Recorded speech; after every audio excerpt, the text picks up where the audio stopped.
ધોરણ 12 આંકડાશાસ્ત્ર એટલે કે સ્ટેટ એમાં સ્વાધ્યાય 2.2 સુરેખ સહસંબંધ આપણે જોવાના છે. દાખલાની શરૂઆત કરીએ. એક સોસાયટીમાં રહેતા 7 કુટુંબોમાંથી મેળવેલા નિડર્સમાં પિતાની ઊંચાઈ સેમીમાં અને તેમના પુખ્ત વયના પુત્રની ઊંચાઈ એ પણ સેમીમાં આપણને આપેલી છે અને એના પરથી સહસંબંધાંક શોધવાનું છે, એટલે કે આપણે આર શોધવાનો છે. ખૂબ જ અગત્યનો દાખલો છે અને એકદમ સરળ દાખલો છે. શું કરવાનું છે આપણે જોઈએ. આપણે પહેલાં જે આ રકમ આપેલી છે એ લખી દઈએ. એકને એક્સ કહેવાય અને એકને વાય કહેવાય. તો પહેલાં એક્સ લખીએ અને પછી બાજુમાં વાય લખીએ. એક જે રકમ છે પહેલી પિતાની ઉંમર એને આપણે એક્સમાં લખીશું 170. એક લીટી છોડો તો પણ ચાલે અને ન છોડો તો પણ ચાલે. છોડો તો વધારે સારું લાગે, ન છોડો તો પણ ચાલે. પછી 169 છે, 168 છે, 167 છે, પછી 166 છે અને 165 અને 64 છે. 165 અને 164 આટલી રકમ આપણને આપેલી છે. બાજુમાં જોઈએ આપણે પુત્રની ઊંચાઈ આપેલી છે તો પુત્રની ઊંચાઈ પર આપણે લખી દઈએ 172, 168, 170, 168 ફરીથી 165 લખવાના. ત્યાર પછી 167 છે અને 166 છે. આ દાખલો ઘણી બધી રીતે ગણાય, પણ આપણે કોઈ એક રીતનો યુઝ કરીશું અને દરેક દાખલામાં અલગ અલગ રીતનો યુઝ કરીશું. પહેલાં શું કરવાનું છે, પહેલાં આનો સરવાળો કરવાનો, એને કહેવાય સિગ્મા એક્સ, અને આનો સરવાળો કરે એને કહેવાય સિગ્મા વાય. એટલે સિગ્મા એક્સ અને સિગ્મા વાય. આ એક્સ છે સરવાળો કરે એટલે સિગ્મા થાય, આ વાય છે સરવાળો કરે એટલે સિગ્મા વાય થાય. ચલો, સિગ્મા એક્સનો સરવાળો 170, 169, 168, 167, 166, 165 અને 164. આનો સરવાળો કરીએ એટલે 1169 થાય. એ જ રીતના બાજુમાં વાયનો સરવાળો કરીએ. વાયનો સરવાળો 172, 168, 170, 168, 165, 167 અને 166. એનો સરવાળો થાય 1176. આ સરવાળો કરી દઈ પછી આપણે બે વસ્તુ શોધવાની, એક એક્સ બાર અને એક વાય બાર. એક્સ બાર એટલે શું, તો સિગ્મા એક્સના છેદમાં એન, અને વાય બાર એટલે શું, તો સિગ્મા વાયના છેદમાં એન. સિગ્મા એક્સ છે આપણી પાસે 1169 અને એન એટલે કેટલા, એન એટલે અહીંયા 7 આપેલા જ છે, પણ ન ખબર પડે તો ગણી કરવાના. 1, 2, 3, 4, 5, 6 અને 7 બંનેમાં 7 જ હોવાના, એટલે એન બરાબર કેટલા આવવાના, 7. એક્સ બાર હવે 1169 ભાગ્યા 7 કરે એટલે આપણને એક્સ બાર મળે, જે મળશે 167, 167. આ એક આપણને મળ્યું, જેના કારણે આપણે આગળનો દાખલો કરીશું. વાય બાર શોધવા માટે 1176 છે આપણા, અને એન કેટલા છે 7. તે કરીએ એટલે વાય બાર આપણને મળશે કેટલો, ભાગાકાર કરીએ એટલે 168. એટલે એક્સ બાર અને વાય બાર આપણને મળીએ. જો પોઈન્ટમાં આવે તો આપણે રીત કરવાની યુ અને વી વાળી. જો પોઈન્ટમાં નહીં આવે તો આપણે એક્સ માઇનસ એક્સ બાર વાળી રીત કરીશું અને વાય માઇનસ વાય બાર. અત્યારે પોઈન્ટમાં નથી એટલે આપણે એક્સ માઇનસ એક્સ બાર. તો અહીંયા આપણે લખીશું એક્સ માઇનસ એક્સ બાર અને બાજુમાં લખીશું વાય માઇનસ વાય બાર.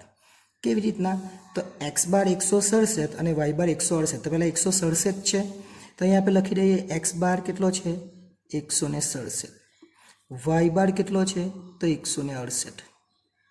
પછી શું કીધું છે એ જોઈજો, એક્સ માઇનસ એક્સ બાર, અને આ એક્સ છે અને આ એક્સ બાર કેટલો આવ્યો 167. તો શું કરવાનું, આપણે 170માંથી 167ને બાદ કરે તો 3 આવે, 169માંથી 167ને બાદ કરે તો 2 આવે, 168માંથી 167ને માઇનસ કરે તો 1 આવે, 167માંથી 67 જાય તો 0 આવે, 166માંથી 167 ન જાય -1 આવે. એ જ રીતના 165માંથી 167 -2, 164માંથી 167 -3. નમસ્કાર વિદ્યાર્થીઓ, આવી ગઈ છે આપણી એપ્લિકેશન SS એજ્યુકેશન. આ એપ્લિકેશન ઇન્સ્ટોલ કરો. હવે થશે એકાઉન્ટ અને સ્ટેટનો ડર દૂર, મળશે સંપૂર્ણ પાયાથી શિક્ષણ. બધા જ પ્રશ્નો, બધા જ સ્વાધ્યાય અને બોર્ડમાં પૂછાયેલા દાખલાનો સમાવેશ એક જ કોર્સમાં ફક્ત ₹499. તો કોર્સને પરચેસ કરી આ એપ્લિકેશનનો લાભ મેળવો. વધુ માહિતી માટે SS એજ્યુકેશન એપ્લિકેશનને વિઝિટ કરી શકો છો. ઓકે, ચલો ત્યાર પછી હવે આનો સરવાળો કરવા જોઈએ તો કેટલો થઈ જાય, તો આનો સરવાળો થઈ જાય 0.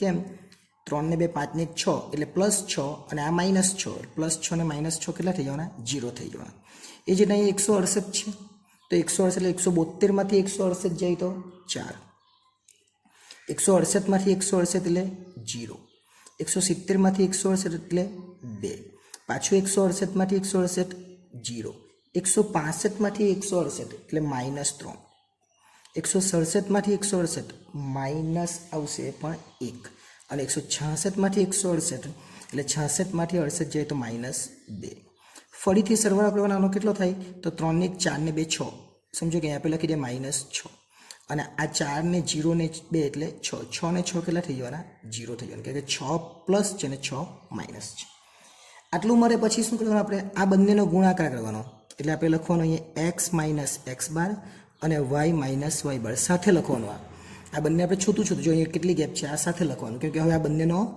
ગુણાકાર કરવાનો આ 5 માર્ક્સમાં દાખલો પૂછવાનો છે એટલે ખાસ અગત્યનો છે જોઈ લેજો 3 ગુણ્યા 4 કેટલા થાય 3 ચોગ 12 2 ગુણ્યા 0 એટલે 0 1 ગુણ્યા 2 એટલે 2 આ 6 ને 6 નહીં લખે તો ચાલે હે 0 ગુણ્યા 0 એટલે 0 3 1 3 પણ બંને માઇનસ છે એટલે પ્લસ થઈ જાય 2 1 1 પણ બંને માઇનસ છે એટલે પ્લસ થઈ જાય અને 3 2 6 બંને માઇનસ એટલે પ્લસ થઈ જાય હવે આનો સરવાળો કરી દેવાનો 12 ને 2 14 14 ને 3 17 17 ને 2 19 19 ને 6 25 થાય એટલે અહીંયા લખી દેવાના 25 પહેલાં શું કરવાનું x બાર શોધવાનો પછી y બાર પછી x માંથી x બાર અને y માંથી y બાર માઇનસ કરવાનો પછી જે બંને હોય એનો ગુણાકાર કરી દેવાનો હવે શું કરવાનું આ પહેલું જે પદ છે એનો વર્ગ અને પછી આ બીજા પદનો વર્ગ એટલે x માઇનસ x બારનો વર્ગ અને પછી શોધીશું y માઇનસ y બારનો વર્ગ ઓકે ચલો x માઇનસ x બારનો એટલે 3નો વર્ગ કરવાનો હવે જો અહીંયા આપણે લાઈન રાખવાની આ 3નો વર્ગ 9 2નો વર્ગ 4 1નો વર્ગ 1 0નો વર્ગ 0 1નો વર્ગ 1 માઇનસ 1નો વર્ગ પણ 1 જ થાય ને ઓછા 1નો વર્ગ પણ 1 જ થાય માઇનસ 2નો વર્ગ પણ 4 જ થાય ને 2નો વર્ગ પણ 4 જ થાય માઇનસ 3નો વર્ગ પણ 9 અને 3નો વર્ગ પણ 9 બંનેનો 9 જ થાય માઇનસ એ તો જો કેવી રીતના તો -2 ગુણ્યા -2 2 2 4 અને ઓછા ઓછા વધતા એટલે ઓછાનો વર્ગ હોય તો બી કેવો થઈ જાય પ્લસ જ થઈ જાય ચાલ આગળ ચાલીએ હવે આજે બીજું પદ છે y માઇનસ y બાર તો yનો વર્ગ કેટલો થાય 4નો વર્ગ 16 0નો વર્ગ 0 2નો વર્ગ 4 0નો વર્ગ 0 3નો વર્ગ 9 1નો વર્ગ 1 2નો વર્ગ 4 હવે બંનેનો સરવાળો કરી દે 9 ને 4 13 ને 14 14 ને 1 15 15 ને 4 19 19 ને 9 28 થાય એ જ રીતના આનો સરવાળો 16 ને 4 20 20 ને 9 29 29 ને 30 30 ને 4 34 બસ બધા જ સરવાળા આપણને મળી ગયા જોઈએ 3 સરવાળા આપણને મળી ગયા છે એટલે આપણું કામ થઈ ગયું શું કરવાનું આપણે તો આપણે સૂત્ર લખવાનું r બરાબર જો સૂત્ર લખું છું r બરાબર સૂત્ર પહેલાં જોઈ લેજો સિગ્મા x માઇનસ x બાર અને y માઇનસ y બાર છેદમાં વર્ગમૂળમાં લખવાનું સિગ્મા x માઇનસ x બારનો વર્ગ અને ઇન્ટુ એટલે કે ગુણાકાર બીજા વર્ગમૂળમાં સિગ્મા y માઇનસ y બારનો વર્ગ હવે આ યાદ નથી રાખવાનું શું કરવાનું પહેલું જે છે ઉપર લખવાનું જો આ 25 વાળું છે ને x માઇનસ x બાર એ ઉપર લખવાનું જો એ લખેલું છે ઉપર અને પછીના જે વર્ગ કર્યા એ બંને વર્ગને વર્ગમૂળમાં નીચે લખી દેવાના જો વર્ગમૂળમાં નીચે લખી દીધા બસ બીજું કંઈ કરવાનું નથી એટલે શું કરવાનું પહેલું x માઇનસ x બારનો વર્ગ એટલે 25 છે એટલે ઉપર 25 લખી દે પછી x માઇનસ x બારનો વર્ગ ને y માઇનસ y બારનો વર્ગ તો એનો વર્ગ વર્ગમૂળમાં છે 28 તો એ લખી દે 28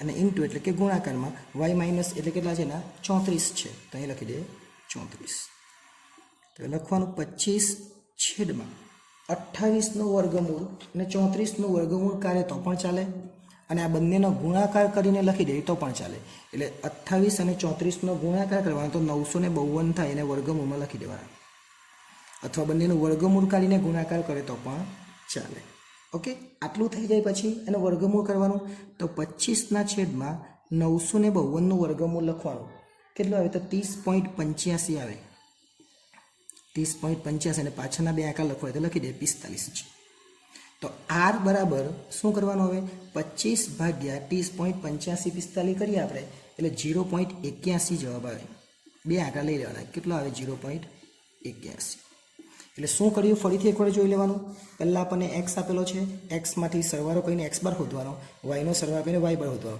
એક્સમાંથી એક્સ બાર બાદ કરવાનો, વાયમાંથી વાય બાર બાદ કરવાનો, પછી આ બંનેનો ગુણાકાર કરવાનો, પછી આ પહેલું એક્સ માઇનસ એક્સ બારનો વર્ગ, પછી વાય માઇનસ વાય બારનો વર્ગ, પછી આના છેદમાં આ બંનેનું વર્ગમૂળ મૂકી દેવાનું. આના છેદમાં જોઈએ એટલે આનું છેદનું 25 છે, પછી 28નો વર્ગમૂળ ને 34નો વર્ગમૂળ આપણે મૂકી દેવાનો, દાખલો પૂરો થઈ જાય. એટલે નેક્સ્ટ ટાઈમ જ્યારે મળીશું ત્યારે બીજો જે દાખલો છે એ જોઈશું.